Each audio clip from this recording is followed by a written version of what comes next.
The Siebel Scholars program was established by the Thomas and Stacy Siebel Foundation to recognize the most talented graduate students in business, computer science, and bioengineering. UCSD is very honored to be included in the bioengineering Siebel Scholars program. UCSD has 5 outstanding Siebel Scholars for the 2014 class. They have outstanding academic records and research accomplishments, as well as leadership activities. It is my pleasure and privilege to introduce the 5 of them in alphabetical order.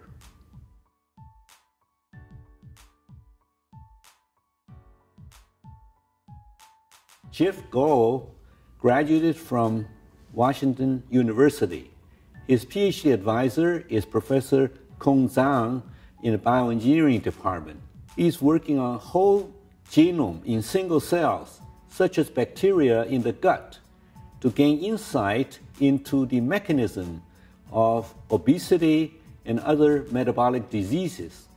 This technology can also be used to study other kinds of cells, such as cancer and neurons, and a variety of other kinds of cells. Jeff has mentored undergraduate and graduate students in this innovative technology, and he is the Washington University Alumni Association leader in San Diego.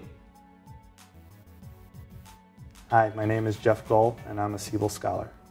So my research involves looking at the genetic information from single cells. So if you take a specific environment, you can find billions of different types of cells that live in these environments, and each individual cell may or may not contain its own unique genome. For example, if you take a very small sample from ocean water, you'll find millions of different bacterial species coexisting together, and each one of these species will have its own genome. So due to limitations of sequencing technology in order to look at the genetic information from these cells, typically you need millions of copies of the genome. And unfortunately, many of these cells cannot be cultured, so the only way to obtain the millions of copies of the cells for sequencing is through a technique called whole genome amplification. So previous whole genome amplification techniques are very biased in terms of amplification, meaning certain regions of the genome are amplified very highly, and certain regions are not amplified at all. And thus you get many misrepresentations in your sequencing data when it's compared to your original genome. So what we've done is developed a method for amplifying the whole genome of a single cell in a very unbiased manner, such that we've obtained the most uniform sequencing data to date that's derived from a single cell. And we also do this in a very massively parallel manner, meaning that we amplify thousands of single cells and individual reactions at the same time. I was motivated to do research in this area.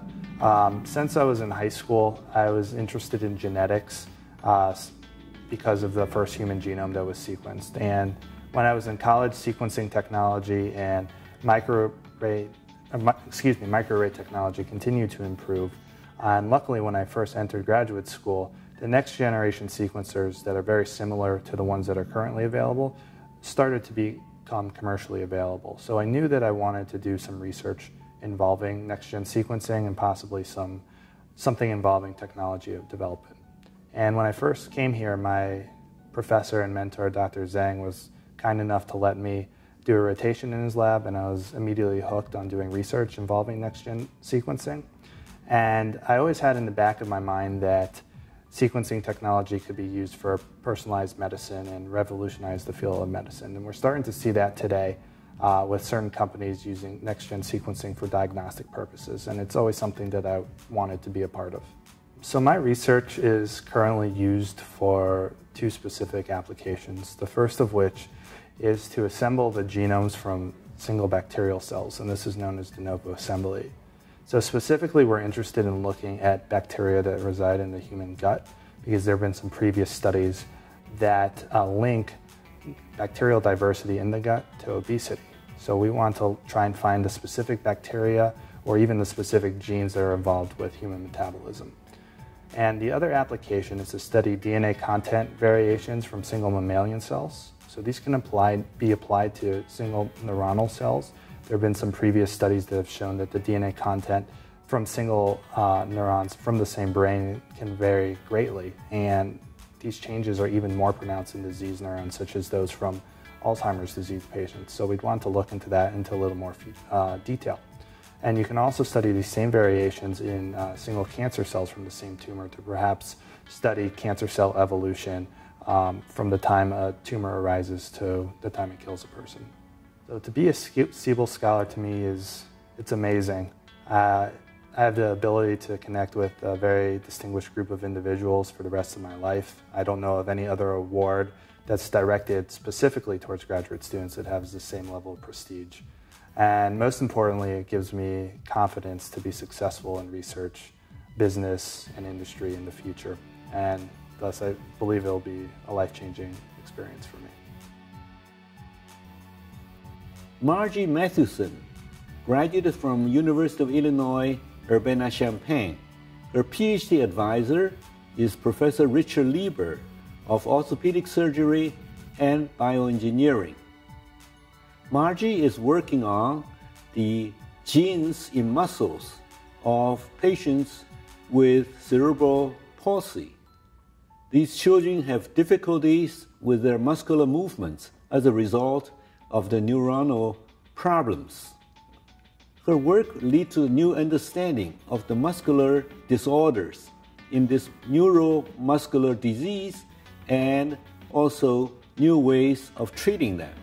Margie is a co-founder of the Jacobs Undergraduate Mentoring Program. Margie has received UCSD's Equal Opportunity Affirmative Action and Diversity Award. Hi, I'm Margie Mathewson, and I'm a Siebel Scholar in the class of 2014. So my research is focused on looking at changes in the muscle of children with cerebral palsy. So cerebral palsy is caused by a brain injury, but most of the problems that happen are in the muscle. And current therapies are pretty bad. They're surgeries that have to happen multiple times or injections. And we think if we understand the muscle, we can come up with better ways to treat it.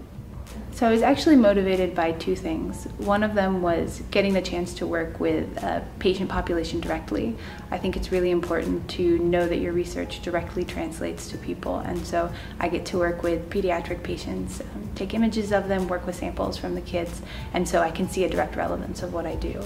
I also have several family members who have cerebral palsy, so doing this research allows me to be on the cutting edge and to tell them every year the discoveries we've made and where we are in getting closer to better treatments for them. One of the things I really like about my research is I can see a direct impact of it on humanity. I think that if we succeed going forward, I think there's a good chance in finding out new things about the muscle in patients with cerebral palsy, we're going to be able to come up with treatments that are much, much preferable to what currently exists. So if you could say have 1 or 2 injections over the course of childhood rather than 3 surgeries that require weeks and weeks of rehabilitation, that would really make a difference. And about 3 in every 1,000 people are born with CP, so this is a population that is very large. We could really have an impact on a lot of the population. To me, being a Siebel Scholar is a really exciting opportunity to be part of a community that's doing some extraordinary things. And I am really excited to take my research and my understanding farther. I'd love to work with someone to start a company going forward with this. And so being part of the Siebel community is a huge honor and also just a great chance to be connected with people I would never otherwise get to meet. And I'm really excited to be part of this community. Emily Pfeiffer graduated from MIT for her undergraduate studies, and she received a master's degree from UC Davis. Her advisor is Professor Andrew McCulloch in the Department of Bioengineering. She works on the electrical basis of the abnormality of the rhythm of the heart. Her work will lead to new ways to treat heart diseases, especially arrhythmias. Emily was the organizer of the 2013 University of California System-Wide Bioengineering Symposium, and she is the chair of Alumni Relations for the bioengineering graduate student group. Hi, my name is Emily Pfeiffer and I'm a Siebel Scholar in the class of 2014. My research investigates properties that underlie heart disease, particularly cardiac arrhythmias. So the heart is a very dynamic organ. It's always cycling between exerting, contraction, and stretching as it fills with blood every heartbeat. And if there are changes in these mechanical cycles, they might lead to a person having an increased likelihood to experience arrhythmia, which could require surgery or even a pacemaker. So my research investigates why this happens and may lead to improvements in pacemakers or antiarrhythmic drug targeting. We also developed a tool which helps us to answer complex questions about arrhythmia much more precisely and quickly. I was motivated to pursue this line of research after growing up in a college town with a strong focus in both science and engineering. It left its mark on me and a desire to get quickly to the heart of problems and to have a positive impact in a rapidly changing world. Working at the interface of biology and engineering seemed like a natural fit and seems like a great way to positively impact the health of a wide range of people. And heart function particularly is very central to our health. It has impacts on our ability to experience long and healthy lives, and it's becoming more and more of a problem. Through biomedical engineering training programs at 3 different institutions, I've become more aware of different problems that can either give rise to or result from heart disease. Even treating cancer and arthritis can have an impact on cardiac function. So I wanted to use engineering tools to better understand so that we can prevent and treat cardiac problems. I also wanted to support a culture of scientific inquiry and engineering progress. I hope that my research will contribute to the development of better cardiac therapies and will also reduce the cost of developing effective and safe therapies for a wide range of conditions.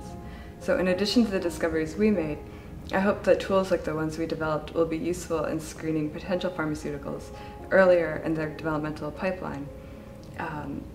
And in fact, I think there's at least one small company in San Diego working towards this end. Joining the Siebel Scholars community redoubles my belief that I can have a positive impact in the wider community. The Siebel Foundation is bringing together a group of very motivated individuals who are interested in solving problems and would like to have a positive impact in the world. I'd like to thank Tom Siebel and the Foundation for catalyzing these interactions, for supporting early career scientists and engineers, and for fostering this community. Caroline Schutt graduated from UCSD. Her advisor is Sadiq Asner, professor of nanoengineering and electrical and computer engineering. Caroline is working on the use of ultrasound and optical image to have early detection of breast cancer in a safe, inexpensive, and accurate way. Her work will lead to new ways to diagnose and treat breast cancer and other forms of cancer. Caroline won the grand prize of the Jacobs School Research Expo in 2013. She also has played a major role in the US and San Diego Science and Engineering Festivals. Hi, my name is Caroline Schutt, and I am a Siebel Scholar. So there's many reasons why scientists are interested in doing medical imaging with light. It's inexpensive, very sensitive, and it can be used to find information that's critical for detecting tumors. But for imaging inside the body, light is really abysmal for locating anything with spatial precision. It's scattered repeatedly, and it's very difficult to see deeply inside the body. So one of the examples I'd like to think of is when you hold a flashlight up to your hand, instead of being able to see your bones, like with an X-ray, you just see this kind of diffuse pink glow of the scattered light coming back at you. In contrast, ultrasound is scattered much less in tissue, and it can be focused very tightly, and it also allows you to see deep inside the body with high spatial precision. However, ultrasound doesn't provide the same critical chemical information about tumor activity that you can get with optical imaging. So really what my research is about is developing a new imaging technology that combines the best features of light imaging and ultrasound imaging to provide excellent sensitivity with high spatial resolution. So when I think about what motivated me to do my research in this area, virtually everybody has had somebody close to them in their lives who's been affected by cancer. It's really one of the biggest medical challenges of our time. Safe, accurate, and early detection is really crucial for being able to treat cancer successfully. So having the opportunity to develop technologies that can both improve detection and also improve the quality of life for cancer patients is just a huge motivator. It's also a really dynamic field to be working in, as new developments in engineering are newly applied to the medical challenges of detecting and also treating cancer. Approaches that combine aspects of chemistry, physics, optics, material science, and even nanotechnology are being combined and used to come up with really innovative ideas and solutions. So it's exciting and motivating to be able to apply these approaches to issues that affect and have the potential to help so many people. So when I think about the major impacts of the research that we're working on, one of the most important areas is in improving breast cancer detection. Millions of women over 40 undergo X-ray mammography every year in an effort to detect breast tumors when they're at their early stage and the most treatable. However, the current methods of mammography leave a lot to be desired. They involve exposure to ionizing radiation, and they also suffer from a really poor diagnostic accuracy, and this leads to many false positive diagnoses. These false positive diagnoses can yield very painful and unnecessary breast biopsies, in addition to the strong emotional toll that it has on these cancer patients. In contrast, fluorescence and light imaging is safe and can also provide a more accurate map of detection for whether or not a tumor is present. But the major barrier to being able to do this kind of optical mammography is the highly light scattering nature of tissue that prevents you from being able to image to any significant depth. What we believe our technology can do is enable fluorescence imaging of the breast at greater depths and at higher spatial resolution, really making this kind of optical mammography a reality. This could have a huge impact on breast cancer imaging, improving both its safety and also its accuracy, and hopefully preventing a lot of these unnecessary breast biopsies. In addition, the more accurate early detection that this technique could provide could even improve patient survival rates. Beyond detection, our technology also has some other exciting impacts. For example, the signal that is emitted by the blinking bubbles in our approach could even be used as a kind of guide star to tightly focus for the first time a laser inside the body. And this would really open up the door for a whole new world of focused light therapies that could be used to precisely burn tumors with very minimal effects to a cancer patient. For me to be a Siebel Scholar, first of all, I am incredibly grateful to the Siebel Foundation for their amazing generosity. And I'm also really excited to be a part of such a vibrant community of scholars and leaders from different areas. I have some broader multidisciplinary interests alongside my research, such as how to promote and improve engineering education in our country, and also what kind of role can academic science play in our economy. So from this perspective, I really appreciate the value of being able to interact with scholars and leaders from different backgrounds and form connections with leaders in the business world and also other areas of engineering. From this program, I hope to be able to form some really rewarding relationships that can hopefully lead to new ideas and ventures that can impact both medicine, education, and some of the other exciting issues and areas of our time.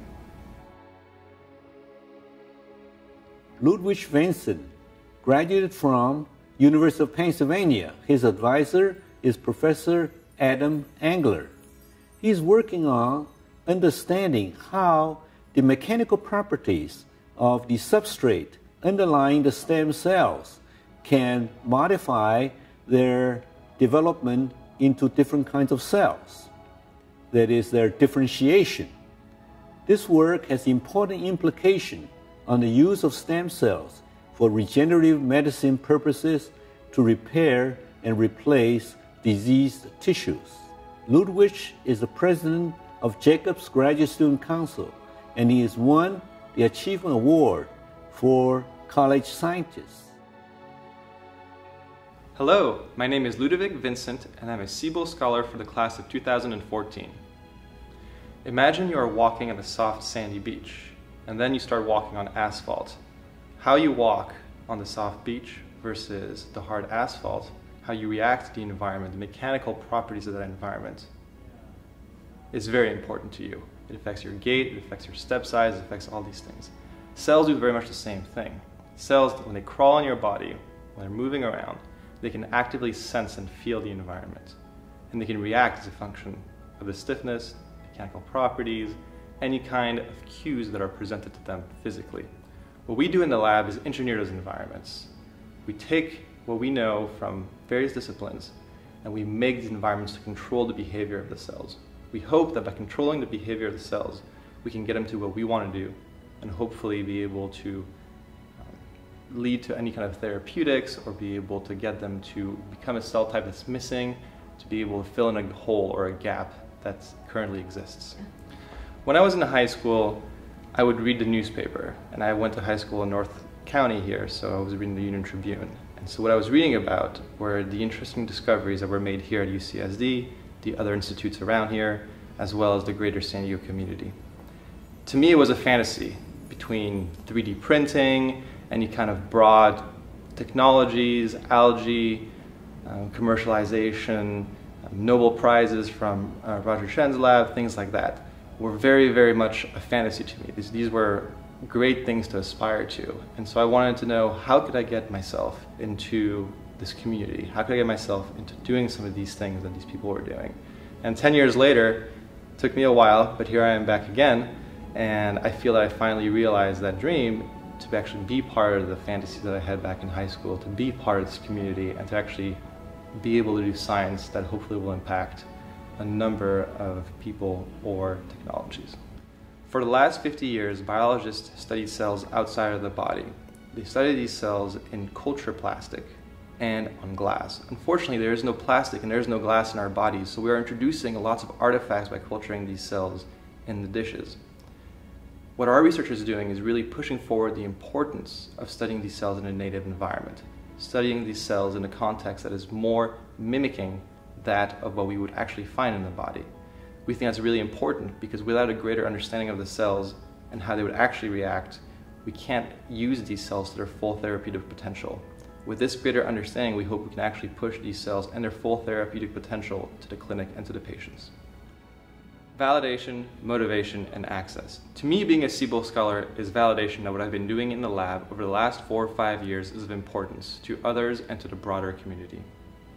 This also motivates me, the Siebel Scholarship, to keep working on the problems that we've been working on in the lab and the problems I will be working on in the future. Finally, it's about access. Access to a group of highly specialized and skilled individuals, both now and in the future, and being able to leverage this access to hopefully seek additional opportunities. I would like to express my warmest congratulations to our outstanding Siebel Scholars for winning this prestigious recognition. And I would like to express my most sincere appreciation to the Siebel Scholars Foundation for providing these young people marvelous recognition and opportunities. Thank you.